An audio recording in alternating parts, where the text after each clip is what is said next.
It is girls' weekend with one of my best friends, and this is the condo that we are staying in St. Augustine. This is the living room. It's a really nice condo. It's right on the beach. They have a little dining area, and then it goes into the little kitchen area, and then you go down the hall. There's a little closet right there. I didn't even bother opening that. And then this is the room that I was staying in. It's a little small, but that's okay. We were just sleeping there. We didn't really do anything there. And then this is her room. She took the master bedroom. She's actually the one that found the condo, so I was perfectly fine with her staying in the master bedroom. I don't care as long as I got a bed to sleep in.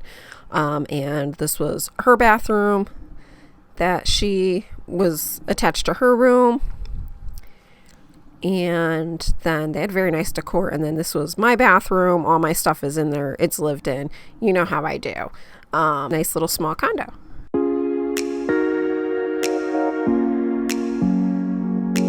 The first thing we did on Saturday was find some breakfast, and we went to Burger Buckets. It was so good. They had a couple of tables that were chalk tables to draw on for the kids. I was drawing on them. And she had the waffles and chicken, and I had some French toast. They were so good. We went back there on Sunday, and she had a omelet, and I had some pancakes. So good. Make sure you see my friend there. Ray is the chef. He is great, and again, great food. Next stop, St. Augustine Distillery for tasting some spirits. They were very, very good. The tour guides were excellent, and so was the bartender Liv. Make sure you stop there and say hi to her. And they have the most awesome bathroom I've ever seen. You had to pull down some chain to flush the toilet, and they had a very old-fashioned sink that we just thought was the greatest thing. After the spirits, we went to the Sebastian Winery and tasted some wine and got a bottle of rosé for later. We also stopped at the White Stone Chocolates and took a tour of there. Make sure you say hi to Joe. He was our tour guide. Very excellent, very personable. Had a great time there and bought lots of chocolates. Then we went to the Fountain of Youth, and I would not recommend drinking the water from there. I really don't think it works for youth, but the water was absolutely disgusting. I definitely would not recommend drinking it, but we did have a good time there as well. We also fed the peacocks and squirrels. Do nice. Actually, there's a lot of you. Oh, sorry. I was giving some to your friend. There you go.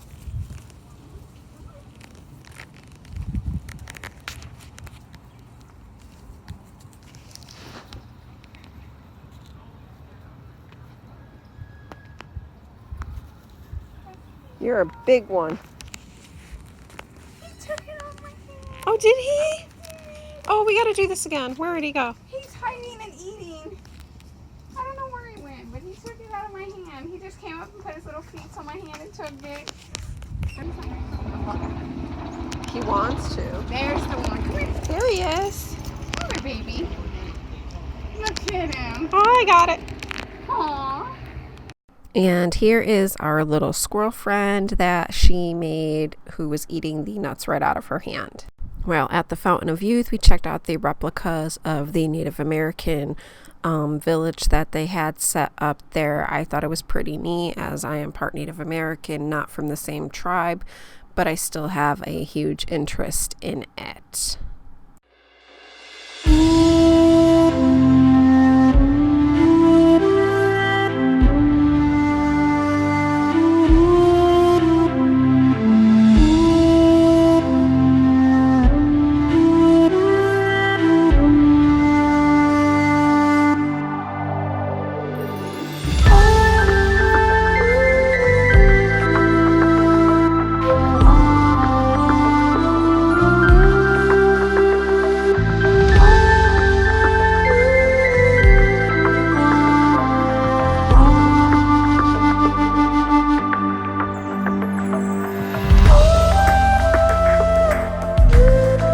And we climbed up the watchtower and got a good look at the view. It was very beautiful up there.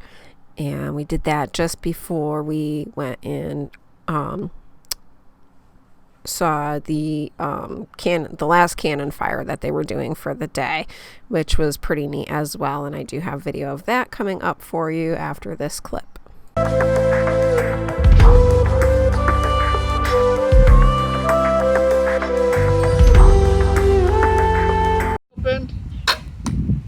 There you go. See, if the bridge was closed, I'd have to aim completely different, and it's a whole geometric type of thing. We're going to try one more area. It doesn't take long to load and reload. One just picked up, so that's good. You guys get the point, right? Yeah. That was a pun. Thank you for laughing. I appreciate it. All right, brief recap on the crossbow. Invented by the Chinese, 6th century BC. And by 1565, it's obsolete, but Pedro Menendez knew there was still use and value in it then, and we still use the crossbow today. That completes my demonstration. I hope you enjoyed it. I'm going to turn it over to my partner, Kevin, who's going to talk to you about that cannon. Thank you, guys. Thank you.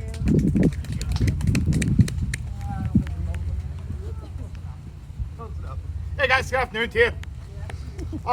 Yeah, we are going to talk guns here, guys.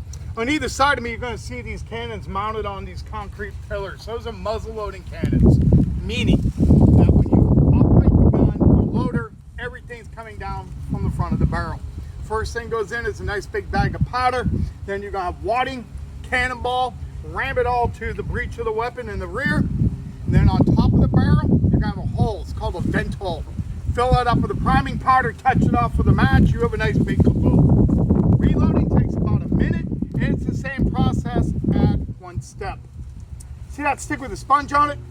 First thing you're going to do is soak that in a bucket of water, and then you are going to swab out your barrel, because the last thing you want to do is take a fresh bag of powder, shove it into an iron tube with burning embers in the back of it. That is a workers' comp claim. I promise you, you will never get to file. But then you're repeating the process. Powder, wadding, ball, prime it, boom. These guns, these 2 9-pounders, had a range on them of just over 2 miles. Top military technology of the 17th, 18th century. Our cannon, however, not so much. That is a 6-pound breech charge muzzle-loading bombardetta. Our gun comes out of the late 14th century. And the major difference between the gun loading it is that metal hunk of iron sticking behind it. See with the rings on it? That's called a powder mug or a servidor. That's where the powder goes into. So if you're loading our gun, you take your powder and your wadding, you put it in the servidor, pack it in there, pick it up, it only weighs 65 pounds, drop it into the breech, put a piece of wood behind it, roll your cannonball down the barrel, prime it, and touch it off. Now, this gun, technology-wise, is a lot older than these guns. The one advantage this one had is each cannon's going to have 4 servidors assigned to it. That means a crew of 5 could actually get 3 rounds off in a minute. Okay, that is a really good sustained rate of fire, really impressive for the late 14th century. What is not so impressive, however, is the 6-pound iron cannonball. Would you like me to demonstrate the capabilities of the 6-pound iron cannonball? Yeah. Sure. Brace yourselves. I give you the 6-pound iron cannonball. That's it. That's all she does. Yeah, thank you, thank you. Would we wake up the bridge keeper? Yes, we would. Maximum effective range on the gun, accuracy-wise, is only about a half a mile. Now, how much gunpowder do you need? It's a really simple formula. Divide by 2. 6-pound gun requires 3 pounds of powder to fire at its max range. 12-pound gun, for example, would take 6 pounds of powder. Make sense? Yeah. All right. Without further ado, we're going to get ready to fire her off. I'm going to give Daniel 2 commands. First one's going to be por España, for Spain, and then fuego. You guys figure out what fuego means in a second. Very good, young man. If you want to take pictures of this, I suggest using a burst, or you can just videotape it. If you've got any sort of noise sensitivity whatsoever, it definitely would cover your ears. When we're done, I'll just ask you how much powder you think we used. All right, you guys ready? Ready, senor? For España! For España! Fuego!